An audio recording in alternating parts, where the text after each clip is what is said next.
Hey everyone, welcome back to Kid Vision. I am Madhu. I am here again with the new video. So in this video, we are going to learn the summary and the solution of chapter 14, The Building of a Boat. New work, Songbird, book number 6. So let's start. Robinson Crusoe, the narrator of the novel by the same name, recounts his experience of living in an inhabited island for 28 years. A lone survivor of a shipwreck, he not only survived but managed to grow corn, tame goats, build a cellar, write a general, and even make weapons and pots. The story has inspired many of in the art of survival, uh, resourcefulness, and practical wisdom. This chapter focus on how he manages to build a boat. अभी इसमें जो है आपको बताया जा रहा है एक नॉवेल है उसका एक एक्सट्रैक्ट लिया गया है जो नॉवेल सेम नेम से है जैसे रॉबिन्सन क्रूसो जो नरेटर हैं उन्हीं के नाम से ये नॉवेल भी है रॉबिन्सन क्रूसो। तो उन्हीं के नाम से ये नॉवेल है और मतलब अपने ही नाम से उन्होंने अपनी नॉवेल छपी है उसी अपना ही नाम दिया है अपनी नॉवेल को। जो उसमें क्या बता रहे हैं अपने एक्सपीरियंस बता रही हैं कैसे कि एक अनइनहेबिटेड आइलैंड एक ऐसा आइलैंड जो निर्जन है जहाँ पे कोई नहीं है वहाँ पे ऐसे आइलैंड पे वो रहते हैं कितने साल रहते हैं 28 ईयर्स 28 साल वहाँ पे वो उन्होंने अपना जीवन यापन किया एक निर्जन आइलैंड पे और अपना एक्सपीरियंस अपनी इस नॉवेल में उन्होंने लिखा है। वो खाली अकेले सर्वाइवर वहाँ पहुँचते कैसे हैं तो पहुँचते हैं एक शिपरेक में मीन्स जहाज़ जो होता है वो जहाज़ से यात्रा कर रहे होते हैं और जहाज़ जो है टूट जाता है। तो अकेले सर्वाइवर होते हैं बाकी सारे जो है उसमें थे उनके साथी मर चुके हैं। वो ज़िंदा बच जाते हैं और किसी आइलैंड पे पहुँच जाते हैं। ही नॉट ओनली सर्वाइव मैनेज वो वहाँ पे खाली सर्वाइव कैसे करना है इसको उन्होंने मैनेज किया और उन्होंने वहाँ पे क्या किया इतने सालों में कॉर्न भी उगाए और बकरियाँ भी उन्होंने पाली और बिल्ड ए सेलर और जनरल इस तरह से इन्होंने बहुत सारे काम वहाँ पे किए वेपन स्पॉट्स अब देख रहे हैं सारी चीज़ें उन्होंने वहाँ पे बनाई। द स्टोरी इंस्पायर्ड ये स्टोरी जो है इंस्पायर्ड करती है ऐसे लोगों के लिए जो सच में कहीं सर्वाइवल करने के लिए जाते हैं और वहाँ पे जो भी रिसोर्स चीज़ें देखते हैं आसपास जो भी रिसोर्स अवेलेबल होता है उससे यूज़ करके कैसे वो मैनेज करें ये सारी चीज़ें इसमें बताई गई हैं एक प्रैक्टिकल विजडम मतलब चीज़ें सामने उनको कैसे यूज़ करो कोई चीज़ आपके पास हो तो ये सारी चीज़ें उन्होंने अपने एक्सपीरियंस इसमें दिखाया है। तो सर्वाइवल लोगों के लिए भी ये हेल्पफुल है। तो ये चैप्टर जो है ये खाली इसमें इतना दिखाया गया है कि उन्होंने एक बोट कैसे बनाई बिना किसी सामान के वो एक बोट कैसे बनाते हैं इस चैप्टर में आपको मेनली यही दिखाया गया है।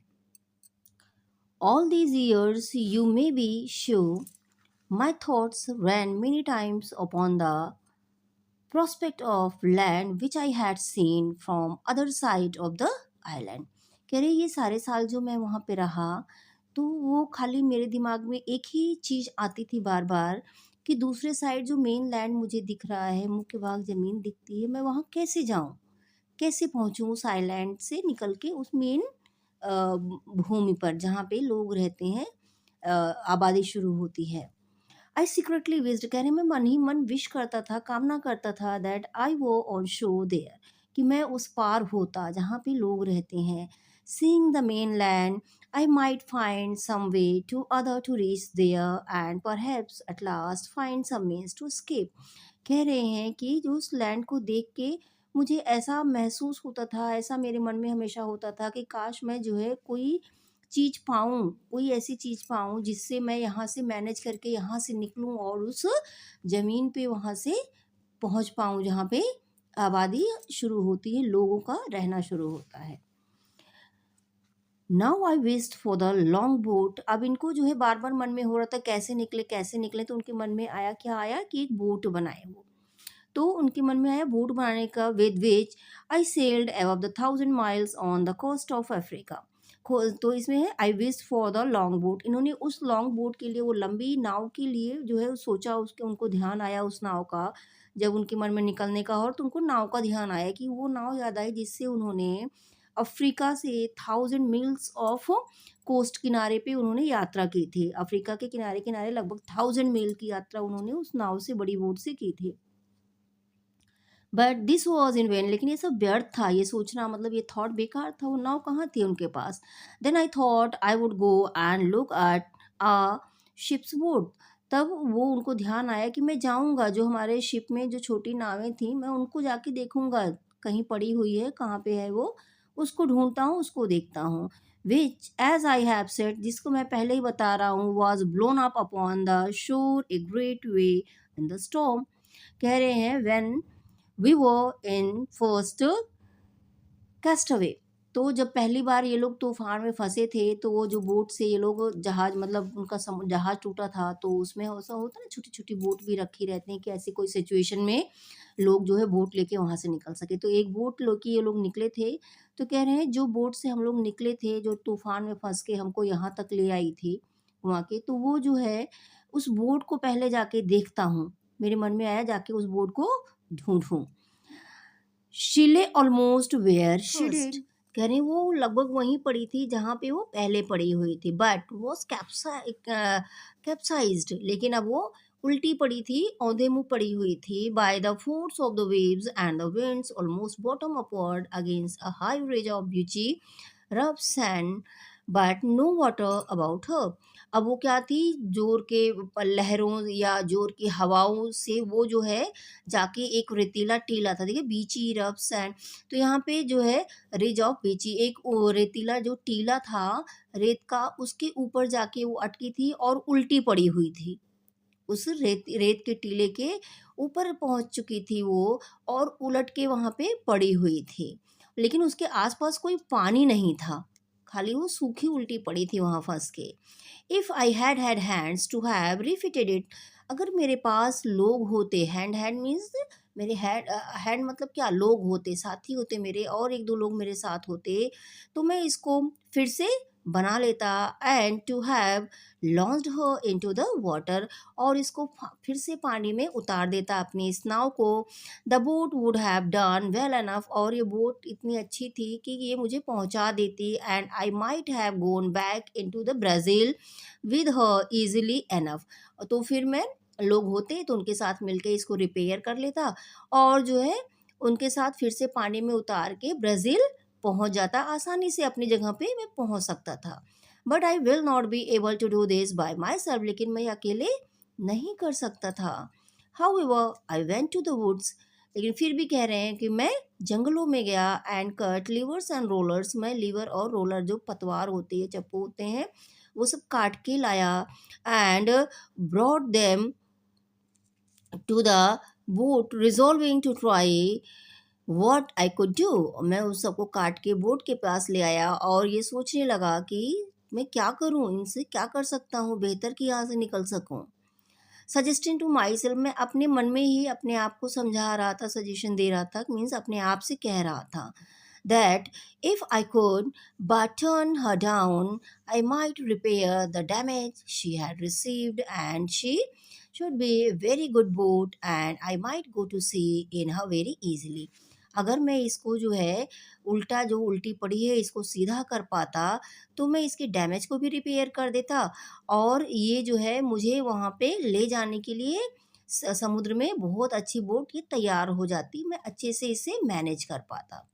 आई स्पेंट, आई थिंक कह रहे हैं कि मुझे लग रहा है कि मैंने स्पेंड किए क्या, 3 or 4 वीक्स अबाउट इट, 3 से 4 हफ्ते इस पे ये सोचने में मैंने बिताए कि इसे कैसे मैं निकालूं यहाँ से, और कैसे जो है इसको फिर से रिपेयर करके पानी में उतारूं, समुद्र में लाऊं। एट लास्ट, अंत में, फाइंडिंग इट इम्पॉसिबल, और मुझे ये इम्पॉसिबल लगा, heave it up with my little strength, मुझे लगा कि मैं इसको उठा भी नहीं सकता, नहीं हिला सकता और नहीं ला सकता नीचे। तो मैंने अपने इस मतलब थोड़ी सी ताकत से, अकेले से मेरे से नहीं होगी, तो मैंने क्या किया, मुझे पता चला ये इम्पॉसिबल है मेरे लिए अकेले करना। अनदर अनसक्सेसफुल चोर, और दूसरा ये अब फिर से एक असफल प्रयास था जो मैंने किया उस नाव को उठाने का, वहाँ से नीचे लाने का, ठीक करने का। I was force to give it up, and yet though I gave over the hopes of the boat, कह रहे हैं कि मुझे फोर्स, जब मैं कुछ नहीं कर पाया, मुझसे वो नाव हिली तक नहीं, नहीं सही हुई, तो मुझे मजबूरन क्या हुआ, ये आइडिया छोड़ना पड़ा। तो लेकिन फिर भी मैंने जब ये अपनी होप मतलब उस नाव के ऊपर अपनी जो होप है, अपनी आशा को मैंने त्यागा, मेरे मन में हुआ कि अब मैं इसका कुछ नहीं कर सकता। My desire to venture over for the mean increase rather than decrease as the means for it seemed impossible। कह रहे हैं कि मेरी जो डिज़ायर थी कि समुद्र के ऊपर यात्रा करनी, मीन समुद्र में जाके अपनी जगह पहुंचने की जो मेरी एक डिज़ायर थी, मेरे मन में एक इच्छा थी कि मैं जाऊं अपने लोगों के बीच, तो ये मेरी डिज़ायर, भले वो नाव से कुछ नहीं हुआ, मैं उसको नहीं उतार पाया, नहीं सही कर पाया, फिर भी मेरी इच्छा जो थी ना, वो घटने की बजाय और बढ़ने लगी कि किसी न किसी तरह मैं कोशिश करूँ, कुछ ना कुछ करूँ कि मैं पहुँचूँ। तो मेरी इच्छा जो है बढ़ने लगे। This set me thinking whether it was not possible to make myself a canoe. और जब मैं उस नाव को कुछ नहीं कर पाया, उससे मेरा मतलब जो भी मैंने उसको रिपेयर करने का सोचा वो मुझसे नहीं हो पाया, तो मेरे मन में एक दूसरी जो है ललक जगी, एक इच्छा जगी, एक थॉट आया कि क्या मैं अपने आप से एक नाव नहीं बना सकता हूँ, such as the natives of those climate make, even without tools from the trunk of a great tree। तो मेरे मन में आया कि जो ऐसे जो क्लाइमेट्स में जो नेटिव्स रहते हैं, उनके पास कहाँ टूल होते होंगे, कैसे ये काम करते होंगे, तो मैं बिल्कुल उनके जैसा बिना टूल के क्या एक नाव नहीं बना सकता एक बड़े पेड़ को लेके। This I not only thought possible but easy, और मुझे ये खाली जो है पॉसिबल लगा और इजी भी लगा ये वाला आइडिया कि दूसरी नाव बना लूं।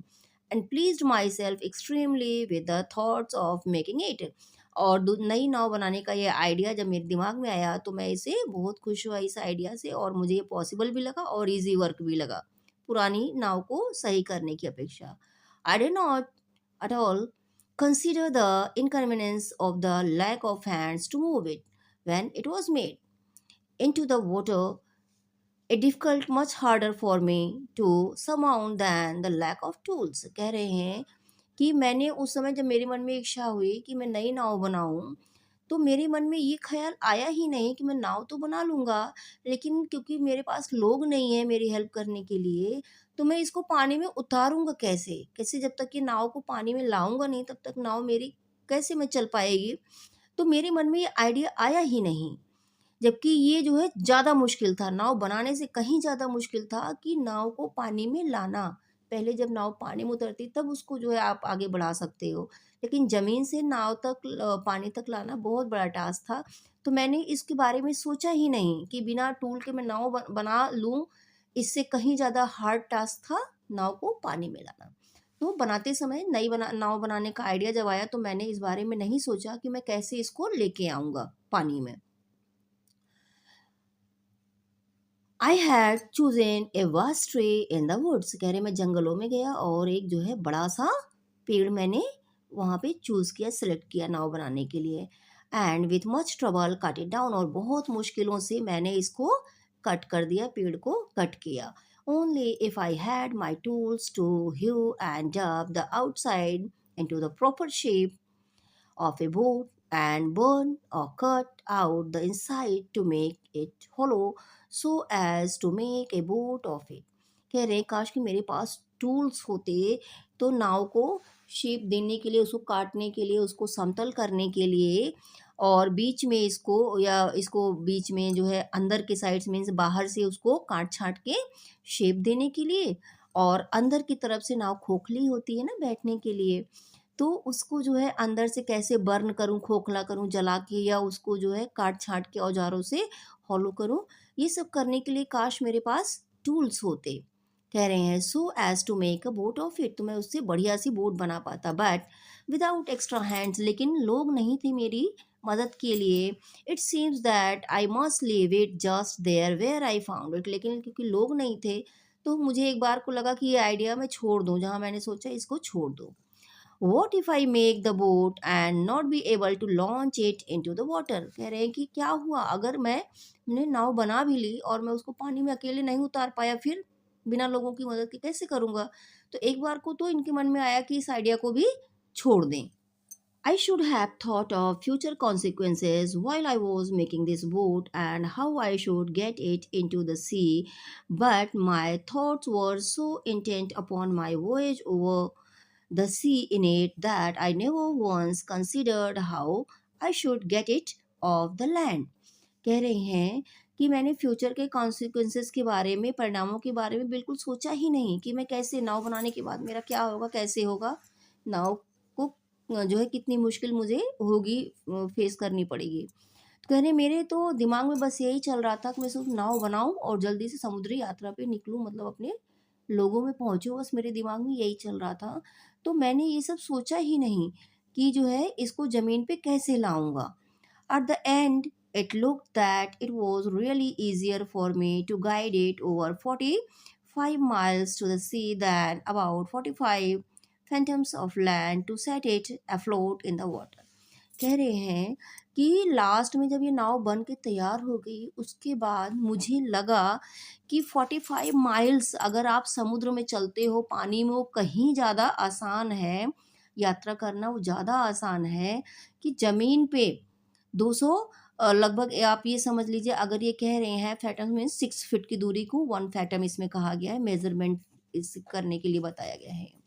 तो अगर ये जो है 45 फैटम्स है तो अप्रॉक्स 270 फीट के अप्रॉक्स लैंड कहने कि मुझे ये 45 जो है फैटम्स लैंड ज़मीन पे नाव को उठा के पानी तक पहुंचाना कहीं ज़्यादा मुश्किल लग रहा था। पानी के अंदर जाना आसान था, लेकिन ज़मीन से नाव को वो दूरी ज़्यादा मुश्किल हो रही थी मेरे लिए टू कंप्लीट करना, to set it afloat in the water. I went to work upon this boat the most like a fool that ever man did who had any of these senses awake. कह रहे हैं कि मैं पागलों की तरह उस बोट पे काम करता रहा, उसको बनाने के पीछे, काटने छाटने के पीछे, शेप देने के लिए काम करता रहा। एक नॉर्मल ह्यूमन जो अपने सेंस में होगा वो इतना कर ही नहीं सकता, इतना काम जितना मैंने उस पे किया। I pleased myself with the design without determining whether I was ever able मैंने to जो है अपने आप को डिज़ाइन, जब मैंने देखा तो मुझे डिज़ाइन सेटिस्फेक्शन हुआ कि हाँ मैंने डिज़ाइन सही किया है इसको, ये मैंने नहीं सोचा। ठीक है, all the inquiries into my brain were quelled by this foolish answer which I gave myself. Let me first make it. I'm sure I will find some way or other to get it along when it is done. कह रहे हैं कि मेरी जो भी मन में queries हो रही थी, कैसे उतारूंगा, क्या करूंगा, ये सारी चीज़ें जब मैं अपने आप से बार बार मेरे मन में हो रहा था, तो ये सारी चीज़ें क्या हुई, ये इंक्वायरीज जो मेरे मन में आ रही थी, डाउट्स आ रहे थे, सारे जो है ये देखो brain work quail with this answer, ये शांत हो गए। मैंने अपने जो फुलिश क्वेश्चंस मेरे दिमाग में आ रहे थे, डाउट्स, वो जो एक आंसर से खाली शांत हो गए, जो मैंने अपने आप से कहा, मीन्स उन्होंने खुद से कहा, क्या कहा उन्होंने, कि उन्होंने जब अपने आप को समझाया इस एक जो है आंसर से, उनके सारे डाउट्स शांत हो गए मन में। Let me first make it, उनके मन में क्या आया, क्या आंसर उन्होंने खुद को दिया कि चलो पहले इसको बना लेते हैं। I am sure I will find some way to other to get it along when it is done. पहले इसको बनाता हूँ, लास्ट में कोई ना कोई जो है रास्ता ज़रूर मुझे मिल जाएगा कि इसको पानी में उतारने के लिए, तो चले पहले इसको बनाते हैं। तो ऐसा कहने से मेरे मन में जो चिंताएं थी वो शांत हो गई थोड़ी देर के लिए। This was a most unbelievable method, ये जो है अविश्वसनीय मेथड है, but the eagerness was very great, लेकिन मेरा उत्साह, काम करने का जो मेरा मन था, उत्साह था मेरे अंदर, वो बहुत ज़्यादा था। मीन्स जब आपके मन में बहुत सारे कुछ आपको समझ में ना आता हो, या मेथड क्या कहा गया, जब आपको बहुत सारे डाउट्स होते हैं कोई काम करने में, करूँ ना करूँ, ये करूँ वो करूँ, तो पहले आप सोचिए, जब आपको कोई आंसर ना मिले तो आप सोचिए चलो इसको शुरू करते हैं, आगे का आगे देखेंगे, आगे का सीन का क्या होगा, कैसे उससे आगे बढ़ेंगे। तो ये जो है बहुत सबसे अच्छा डाउट ख़त्म करने का मेथड है। तो आगे ये कह रहे हैं and to work I went, और मैं काम करता गया, उसको तैयार करता गया। I felt as the tree but it was not without infinite labour that I did this task. कह रहे हैं कि मैंने जो है एक देवदार का पेड़ था, उसको मैंने काटा, लेकिन ये इतना आसान नहीं था उसको काटना, ये मेरी जो है अथक परिश्रम का प्रयास था कि मैंने उसको काट दिया। 20 days I spent hacking and hewing at it at the bottom. कह रहे हैं कि 20 दिन तो मैं इसको नीचे से काटने में मुझे लगा, मैंने 20 दिन बिताए इसको नीचे से काटने में, मीन्स पेड़ को जड़ से अलग करने में, काटने में मैंने बिताए. Spent another 14 more getting the branches and limbs and the was spreading head cut off. और कह रहे हैं और फिर 14 दिन लगे उसकी जो ब्रांचेस थी, शाखाएं थी, उसको अलग करने में, और उसका जो बड़ा सा फैला हुआ सिर था, मन से ऊपर का हिस्सा पेड़ का, उसको काटने में मुझे और 14 दिन लगे. When I hacked and hewed through with axe and hatches and after this कह रहे हैं जब मैंने उसको काट छाट के कुल्हाड़ी से सब अलग कर दिया, उसके बाद it cost me a month to shape it. उसके बाद इसको शेप देने में मुझे 1 महीना लग गया. Like the bottom of A boat, एक जिसे नाव का नीचे का हिस्सा होता है, उस तरह से समतल बनाने में, शेप देने में मुझे लगभग 1 महीना लग गया. That it might swim upright as it ought to do. मैंने इतना बढ़िया इसको बॉटम का नीचे का बनाया ताकि एक जैसे नाव को चलनी चाहिए वैसे ये तैर सके पानी में. It cost me near 3 months more to clear the inside. और अंदर जो है खोखला करने के लिए, हॉलो करने के लिए लगभग 3 महीने मुझे लगे. And work it out so as to make an exact boat of it.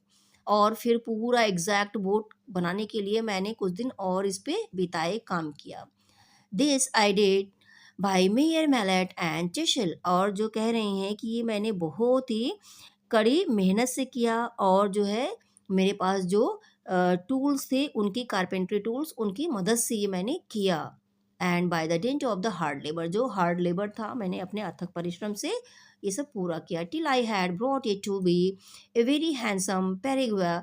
जब तक मैं इसको, पेरिग्वा मतलब यहाँ पे नाव कहा गया है, इसको नाव में मैंने बदल दिया. बहुत ही मेहनत से, परिश्रम से मैंने इसको, कड़ी मेहनत से कई महीनों में इसको मैंने एक नाव में बदल दिया. And big enough to have carried 6 and 20 men.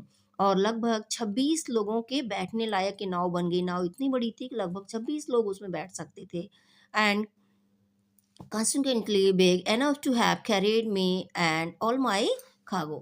And इसमें कहा गया है consequently मतलब मेरे जो सामान था साथ में मैं रख सकता था, अपना सामान रख सकता था, 26 लोग बैठ सकते थे और मैं इसमें बैठ सकते. नाव इतनी बड़ी थी, इतनी सारी चीज़ें. When I had gone through this work, जब मैं ये सब काम कर रहा था, I was extremely delighted with it. मैं अपने काम से बहुत खुश हुआ, मतलब इसको देख के बड़ा खुश हो रहा था. The boat was really much bigger than ever I saw a canoe or perigua that was made of one tree in my life. कह रहे हैं कि बिना किसी जोड़ के एक पेड़ के तने से ये नाव इतनी बड़ी बनी थी कि एक पेड़ के तने से बनी हुई ऐसी नाव मैंने अपनी पूरी लाइफ में नहीं देखी थी. मतलब बिना किसी जोड़ के एक ही तने से इतना बड़ा तना था, इतना ऊंचा पेड़ इन्होंने काटा था. तो इसको देख के बड़े खुश हुए थे ये.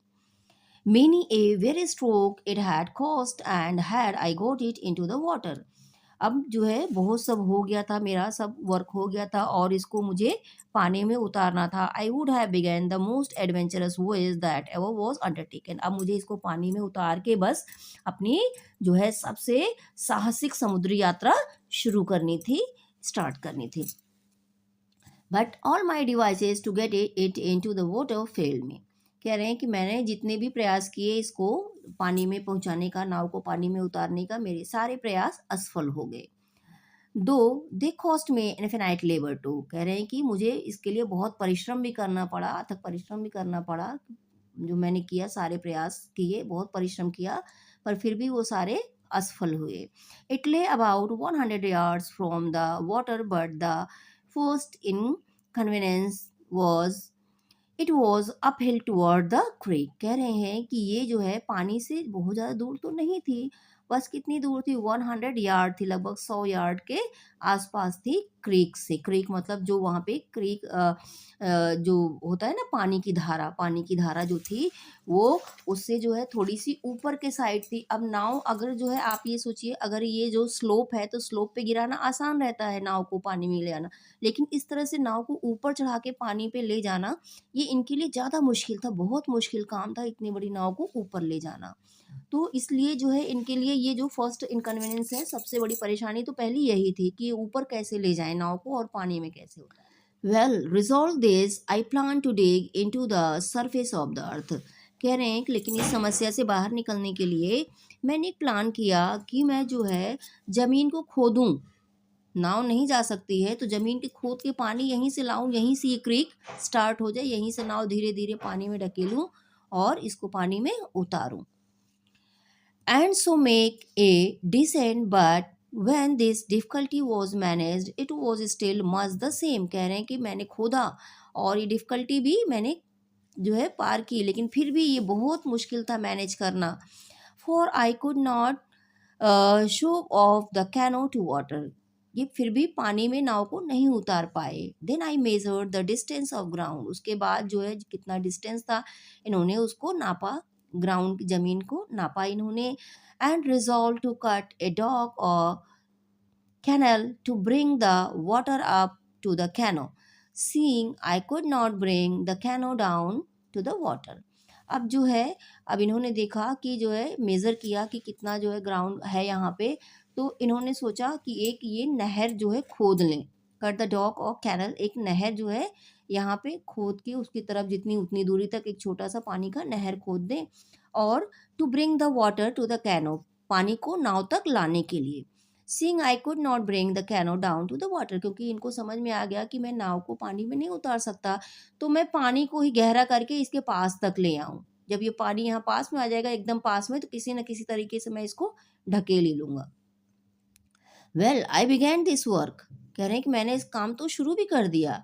And when I began to enter upon it, I calculated, कह रहे हैं और लेकिन जैसे ही मैंने शुरू किया फिर मैंने जो है उसको कैलकुलेट किया। क्या कैलकुलेट किया? How deep it was to be dug, इसको कितना गहरा खोदना होगा। हाउ ब्रॉड, कितना जो है चौड़ा खोदना होगा। How the stuff was to be thrown out I found alone, कह रहे हैं कि मैं अकेला था और तो मैं चीज़ें जो है उससे कैसे जो है उतारूंगा पानी में, सब चीज़ को पानी में, नाव को और जो चीज़ें कैसे रखूंगा। ये सारी चीज़ें जब मैंने कैलकुलेट की तो ये कह रहे हैं इट मस्ट टेकन 10 और 12 years before I could have gone through with it.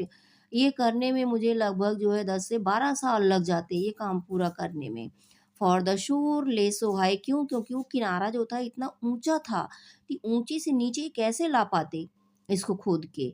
That at the upper end it must have been at least 20 feet deep. So at length, though with great reluctantly, I gave up this attempt.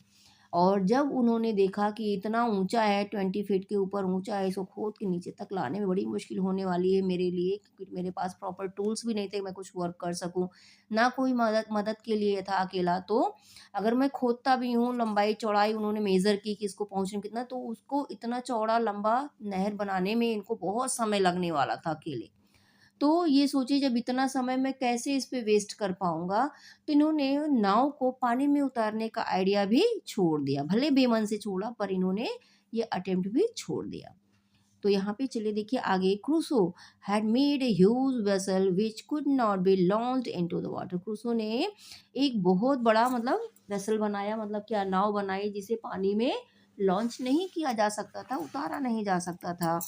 He did not give up, लेकिन उन्होंने give up नहीं किया, अपने प्रयास को छोड़ा नहीं।